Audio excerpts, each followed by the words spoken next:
Hello everyone, बयखौबो आंनि YouTube चेनेलाव आं बरायनानै लाबाय। बे समाव जायफ्रा इसोरनि बाथ्राखौ खोनासंनो मोजां मोनो नोंथांमोना बे समाव नायलांनो हागोन। आङो दिनै इसोरनि बाथ्राखौ लाबोदों। 1 जननिफ्राय 1 जन 2:28 जों फरायनि इसोरनि बाथ्राखौ। आंनि बिसाफोर, आङो बुङो नोंसोरो ख्रिस्ट'नियाव था आरो बियो जेब्ला नुजाफैगोन अब्ला जोङो गोहो गोरा जागोन आरो बिनि फैनाय सानाव लाजिनानै खारखोमानो गोनां जानाय नङा। ख्रिस्ट'नि अनजाग्राफोर, इसोरनि बाथ्राया बेखौनो बुंदों, जोंखौ ख्रिस्ट'नियाव थानो होदों आरो जेब्ला बियो नुजाफैगोन जेन' जोङो लाजिनांनाय नङा, जोङो खारखोमानो नांनाय नङा। बाइबेला जोंनो मिथिहोयो आदम आरो हावाया जेब्ला इडेन बागानाव दङमोन बिसोरो इसोरनि बिथोनखौ मानियैनि थाखाय बिसोर इसोरनिफ्राय गोजान जादों, लाजिनानै खारखोमानो गोनां जादों। माबोरै खारखोमानो गोनां जाखो? माबोरै बिसोरो इसोरनिफ्राय गोजान जाखो?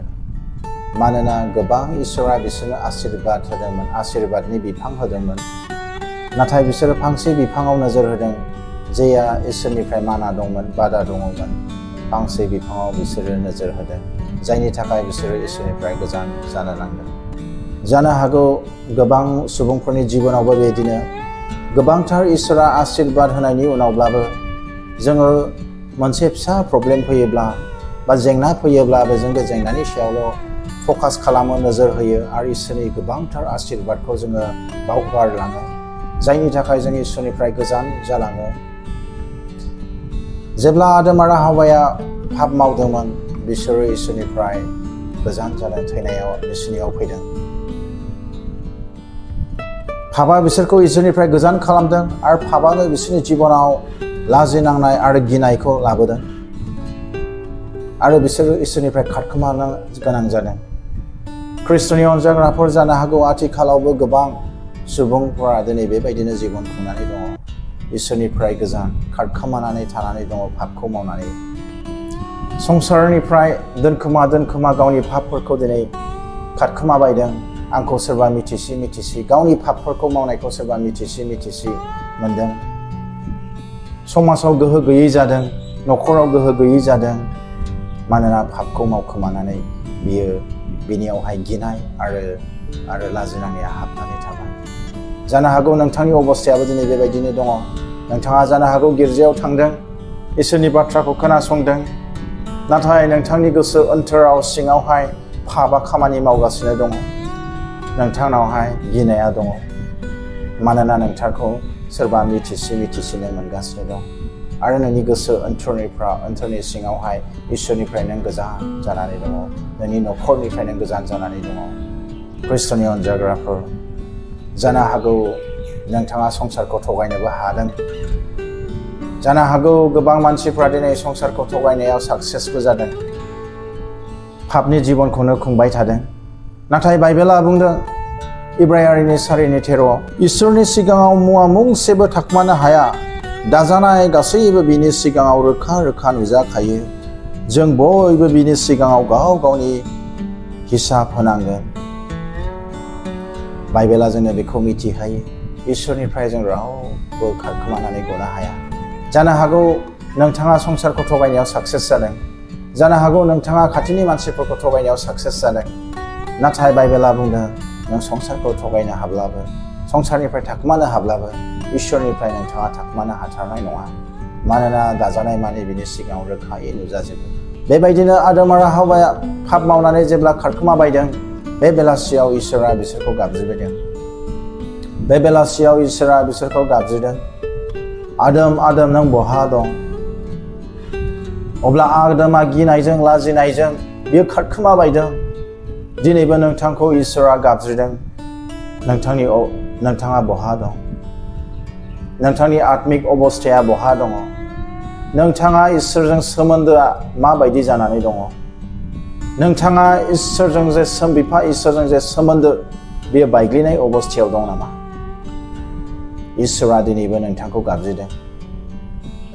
आदमा जेब्ला इसोरनि गाबज्रिनायखौ खोनादों, बियो इसोरखौ बुंदों, आङो गिदों फोरबो, मानोना आङो लंथं फाथं होननानै बुंदों। पापा बेखौ लाजिनाय लाबोदों, गिनाय लाबोदों आरो आदमा साहस हायाखै इसोरजों नुजानो थाखाय। मानोना पापा गासैयावबो बे एखे अबस्थाखौ लानानै फैयो। गोहो गैयै समाजाव, न'खराव, लोगोफोरनि बिथोराव इसोरनि नोजोरावहाय पापा बेबायदि मानसिखौ गोहो गैयै खालामो। आदमा गोहो गैयै जादों आरो इसोरखौ खारखोमाबायनांदों, इसोरनिफ्राय थाखोमानो सेस्था खालामदों। नाथाय जाय इसोरा जोंखौ सृष्टि खालामबाय, जोंखौ दाबाय, बे इसोरा बेसे अनसुला, बेसे अनखांनायाव गेदेर। बे आदमखौ लिंदों आरो आदमनि थाखाय बियो लाजिनायखौ खोबथेनो थाखाय जुनारनि बिगुरखौ बियो गानहोदों। जुनारखौ बियो बलिदान होनांगौ जानानै फैदों, जुनारा सिथार जानांगौ जानानै फैदों। बे आदमनि लाजिनायखौ खोबथेनो थाखाय जुनारा गावखौ बलि बावनांगौ जानांगौ। बेनो जोंनो ओंथि फोरमायो जिसु ख्रिस्टखौ 2025 बोसोर सिगां जाय इसोरा मानसि महराव फैबाय, राजानिबो राजाया मानसि महराव फैबाय, जाय इसोरा जोबनो गैयै स्राङाव थायो बे मानसि महराव फैबाय नोंथां आरो आंखौ पापनिफ्राय बासायनो थाखाय, जोंखौ लाजिनायनिफ्राय खोबथेनो थाखाय, अधर्मियाखौ बोखारनो थाखाय जिसु ख्रिस्टआ गावखौ बलिदान होनांदों।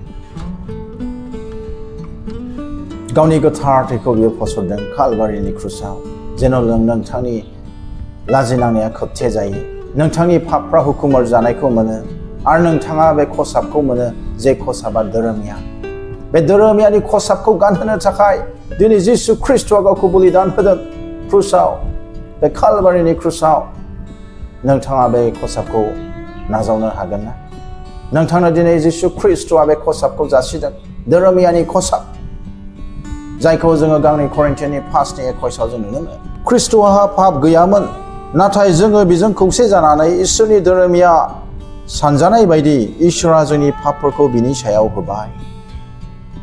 जेन' जों इसोरनि नोजोराव धोरोमिया जायो, जोङो पाप गैयै जायो। जिसु ख्रिस्टआ बेनि थाखाय गावखौ बलिदान होदों। माथाइनि 11:28 जिसुआ बे इनभिटेसनखौ होदों साफ्रोमखौबो।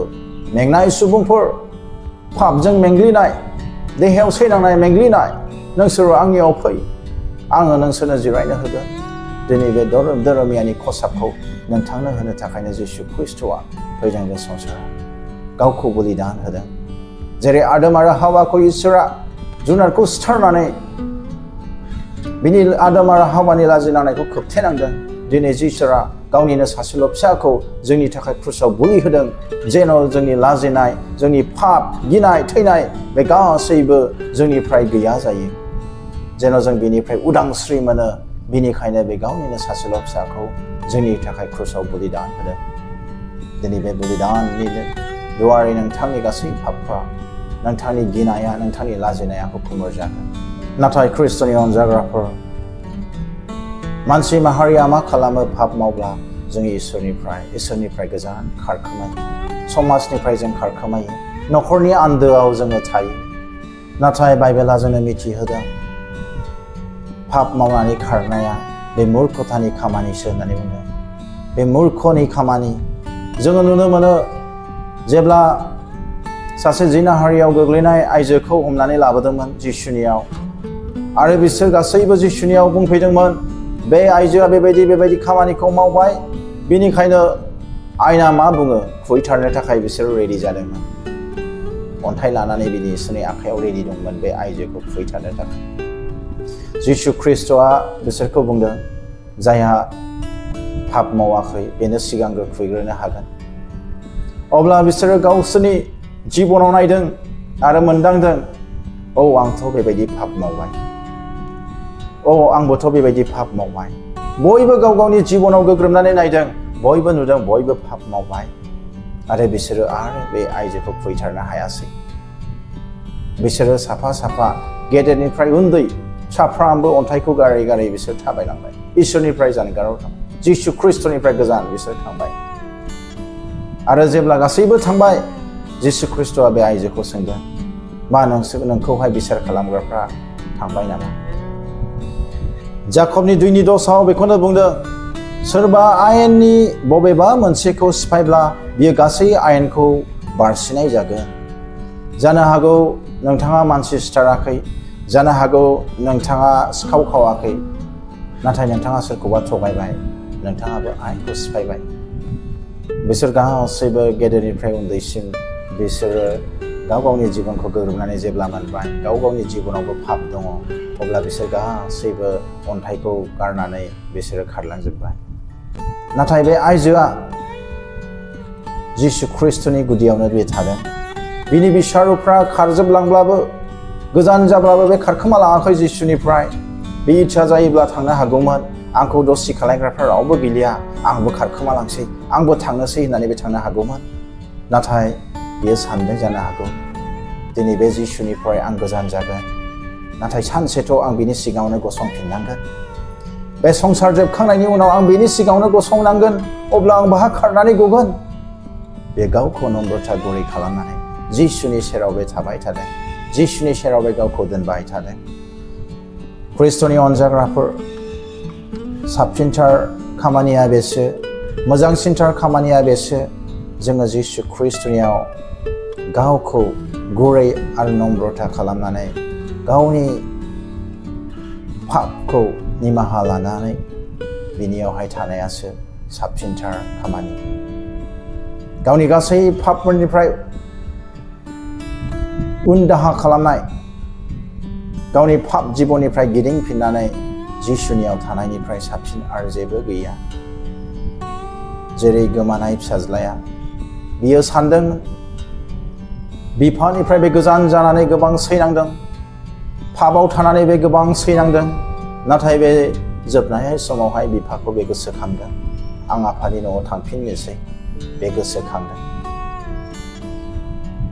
आं आफानि जेङा पाप मावबाय आं इसोरनि जेङा पाप मावबाय आं आफानियाव थांफिननोसै थारैनो आफाया आंखौ अनखांफिनगोन दिनैबो नोंथाङा पाप मावनानै बेबायदि आन्दोआव दंबा खोमसिनि बोलोजों खानानै दंजायोब्ला नोंथाङा बिफा इसोरखौ गोसोखांदो जिसु ख्रिस्टखौ गोसोखांदो जायहा दिनै नोंथांखौ नेनानै दङ जायहा दिनै नोंथांखौ लामा नायनानै जेब्लायबो दङ गोमानाय फिसाज्लाखौ जेरै बिफाया लामा नायनानै थाबाय थादों इसोरा नोंथांखौ दिनै लामा नायदों नोंथांखौ दिनै लिंदों सेजननि एकनि नयाव बाइबेला जोंनो बेखौ मिथिहोयो नाथाय जोङो जोंनि पापफोरखौ इसोरनियाव सिमान लाब्ला बियो गावनि जबानखौ लाखिगोन आरो गाहामखौ मावगोन बियो जोंनि पापफोरखौ निमाहा होगोन आरो जोंखौ गासै अधर्मियानिफ्राय फोथारगोन बाइबेला जोंनो बेखौनो मिथिहोदों जों गावनि पापफोरखौ सिमान लायोब्ला बिनियावहाय इसोरा जोंखौ गासैनो पापनिफ्राय निमाहा होगोन अधर्मियानफोरनिफ्राय जोंखौ फोथारगोन दिनै नोंथांनो बे खाबुखौ होदों इसोराहाय नोंथाङा बे मेसेजखौ नुदोंब्ला नायसनफ्लांदोंब्ला नायदोंब्ला नोंथाङा गावनि गासै पापफोरखौ इसोरनियावहाय लाबोदो आरो बे बिफा इसोरनियाव नोङो खर' गंलायनानै गावखौ गथायदो नोंथांखौ इसोरा अनो जाय इसोरा गावनि सासेल' फिसाखौबो आखथियालासेनो क्रुसाव बलिदान होदों बे बिफा इसोरा नोंखौ दिनैबो लामा नायदों नोंथाङा बिनिफ्राय खारनो नांलिया नोंथाङा बिनि क्रुसनि गुदियाव फैदो जेब्ला नोंथाङा उन्दै सममोन दुस्थ' खालामोमोन जानो हागौ न'नि गोबां काप बा गिलास आरो बा गस्लाफ्राव मैला खालामदों स्कुलफ्राव थांनायाव स्कुलनि बेगफोरखौ मैला खालामदों इउनिफर्मखौ मैला खालामदों बे समावथ' नोंथाङा न'निफ्राय खाराखै बिमा बिफानिफ्राय गोजान जायाखै मानोना नोंथाङा मिथिगौ नोंनि बिमा बिफाया नोंखौ निमाहा होगोन नोंखौ अनो आरो बे गासैनो दुस्थ' खामानि मावदोंब्लाबो नोंखौ अनफिनगोन नोङो मिथिगौ बेनिखायनो नोंथाङा बिमा बिफानिफ्राय बा न'निफ्राय खारखोमायाखै बा खारलाङाखै दिनैबो जाय इसोरा नोंखौ गोबांथार अननायखाय गावनि फिसा सासेखौनो बियो क्रुसाव बोलि होबाय जाय इसोरा गावखौनो क्रुसाव बोलि होबाय बे इसोरा नोंखौ अननाय नङा नामा बे इसोरा दिनैबो नोंखौ लामा नायदों दिनै फैदो नोंथाङा दिनै बे जिसु ख्रिस्टनि क्रुसनि गुदियाव गावखौ गथायदों बेयो गावनि अननायजों नोंखौ बोजबनानै लागोन बियो नोंखौ दिनैबो लामा नायदों दिनैबो लिंदों दिनैबो बियो नोंखौ गोसो अन्तरनि दरखौ सौदों नोंथाङा खुलिनानै होदो गावनि गोसोखौ आरो जिसु ख्रिस्टनियाव थादो अब्ला बिनि नुजाफैनाय समाव नोंथाङा लाजिनांनाय नङा नोंथाङा खारखोमानांनाय नङा नाथाय नोंथाङा बेजों लोगोसे रंजानायजों बिनि रायजोआव आलो गोजोन नोङो जिसु ख्रिस्ट'जों थानो मोनगोन। आं आसा खालामो नोंथाङा बे मेसेजखौ नायदोंब्ला नोंथांनि जिबनावहाय आशीर्बादा फैबाय होननानै। आं आसा खालामदों नोंथाङा बे मेसेजखौ नायदोंब्ला इसोरनि बोरा नोंथांनियाव थाबाय होननानै। इसोरा बाख्नायजाथों। प्रेज द लर्ड।